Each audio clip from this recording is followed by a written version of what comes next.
IVF చికిత్సలో 25% భారీ discount, free doctor consultation, free ultrasound scan, logo launch, Andro max advanced male infertility centre ను కూడా ప్రారంభించారు. నమస్తే, వెల్కమ్ టు తెలుగు బావుటి. ఇప్పుడు మనతో పాటు ఉన్నారు ఎన్ఎస్ఏ రాష్ట్ర నాయకులు ఎమ్మెల్సీ బల్మూరి వెంకట్ గారు ఉన్నారు.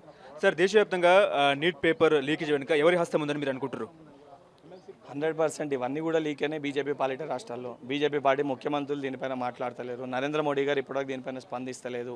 ఏదైతే రిజల్ట్స్ వచ్చినాక అదే రోజు రాత్రి ఈ నీట్ ఫలితాలు విడుదల చేసినంటే దానిపైన ఇది పెద్దగా కనబడదు, కొట్టుకోబోతుంది అంటే ముందే బహుశా బీజేపీ పార్టీపై దీనిపైన అవగాహన ఉందని చెప్పి ఈ మొత్తం సినారియో చూస్తే అనేక అనుమానాలకి తారితీస్తుంది. సో ఈ ఎగ్జామ్ శాంటిటీ దెబ్బతిన్నది కాబట్టి ఏదైతే 1-2 మార్కుల వల్ల కూడా అనేక మంది విద్యార్థులు నష్టపోతారు కాబట్టి ఇది కూడా మెయిన్గా ఎక్కువ లీక్ అయింది. నార్త్ ఇండియాలో లీక్ అయింది కాబట్టి సౌత్ ఇండియా స్టూడెంట్స్కి ఎక్కువ నష్టం జరిగే అవకాశం ఉంది. కాబట్టి ఈ ఎగ్జామ్ని క్యాన్సిల్ చేయాలి. క్యాన్సిల్ చేసి వాళ్ళకి పెట్టడానికి శాత కాకపోతే రాష్ట్ర పరిధిలో మాకు అప్పగిస్తే 100% ట్రాన్స్పరెన్సీ తోటి ఏ విధంగా గ్రూప్ 1 నిర్వహించినామో తెలంగాణ రాష్ట్రంలో కూడా ఆ రకంగా 100% ట్రాన్స్పరెన్సీ తోటి రాష్ట్ర పరిధిలో ఈ ఎగ్జామ్ని రీకండక్ట్ చేస్తామని చెప్పి మేము డిమాండ్ చేస్తున్నాము.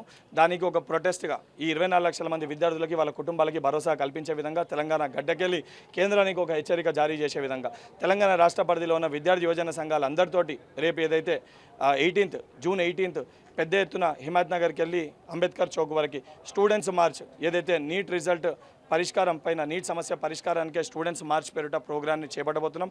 దాని తర్వాత కూడా ఈ సమస్య పరిష్కారం కాకపోతే కేంద్రంలో ప్రాతినిధ్యం వహిస్తున్న కిషన్ రెడ్డి, బండి సంజయ్ గారిని ఏదైతే కేంద్ర మంత్రులుగా ఉన్న వీరిని తెలంగాణ రాష్ట్రంలో తిరగనివ్వమని చెప్పి కూడా హెచ్చరిక చేస్తున్నాం. దానితోటి కూడా ఈ సమస్య పరిష్కారం కాకపోతే ఈ యొక్క పార్లమెంట్ సెషన్లో మా నాయకుడు ఏదైతే ఇండియా కూటమికి సంబంధించి ప్రాతినిధ్యం వహిస్తున్న రాహుల్ గాంధీ గారు తప్పనిసరిగా ఈ సమస్య పరిష్కారం అయ్యేకూడగా పార్లమెంట్ని స్తంభింపజేస్తారు అని ఒక సంపూర్ణ విశ్వాసం, నమ్మకం నాకుంది.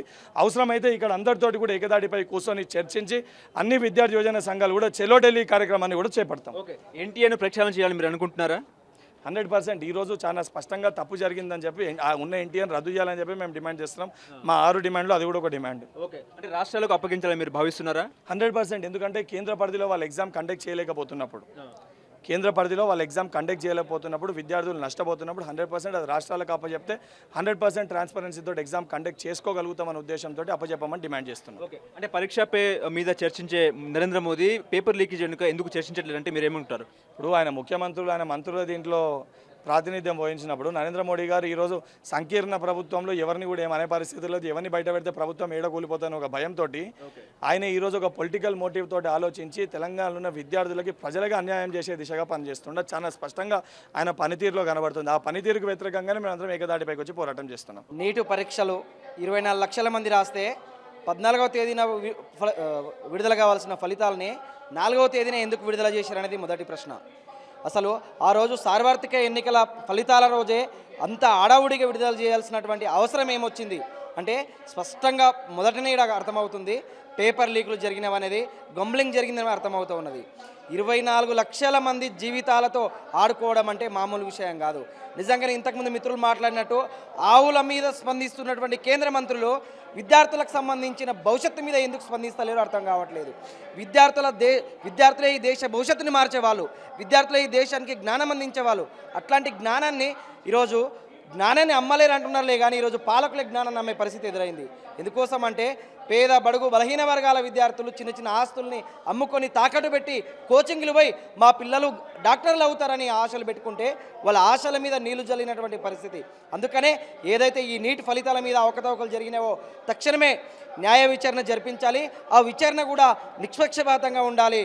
ఎన్టీఏ సంస్థను రద్దు చేయాలి. పూర్తి స్వేచ్ఛను, పూర్తి హక్కును ఈ పరీక్ష నిర్వహించడం కోసం రాష్ట్రాలకే ఇవ్వాలని చెప్పేసి సందర్భంగా డిమాండ్ చేస్తూ ఉన్నాం. దీనికి సంబంధించి దేశవ్యాప్తంగా ఆందోళన కార్యక్రమాలు నిర్వహించాలని సిద్ధమైనాం. అందులో భాగంగానే రేపు హైదరాబాద్ నడిబొడ్డున విద్యార్థి మార్చ్ నిర్వహిస్తూ ఉన్నాం. ఎందుకోసం అంటే ఈ దేశంలో ఉన్న మంత్రులు ప్రభుత్వాన్ని మేల్కొల్పడం కోసం, విద్యార్థులకు న్యాయం జరగాలని, బాధితులకు న్యాయం చేయాలని, ఎవరైతే దీనికి బాధ్యులు ఉన్నారో వాళ్ళ మీద చర్యలు తీసుకోవాలని డిమాండ్ చేస్తూ ఉన్నాం. లేని ఎడల వామపక్ష విద్యార్థి సంఘాలు లేదా పీడీఎస్ మిగతా సంఘాలంతా కలుపుకొని దేశవ్యాప్తంగా ఆందోళన కార్యక్రమాలు చేస్తామని ఈ సందర్భంగా హెచ్చరిస్తూ ఉన్నాం.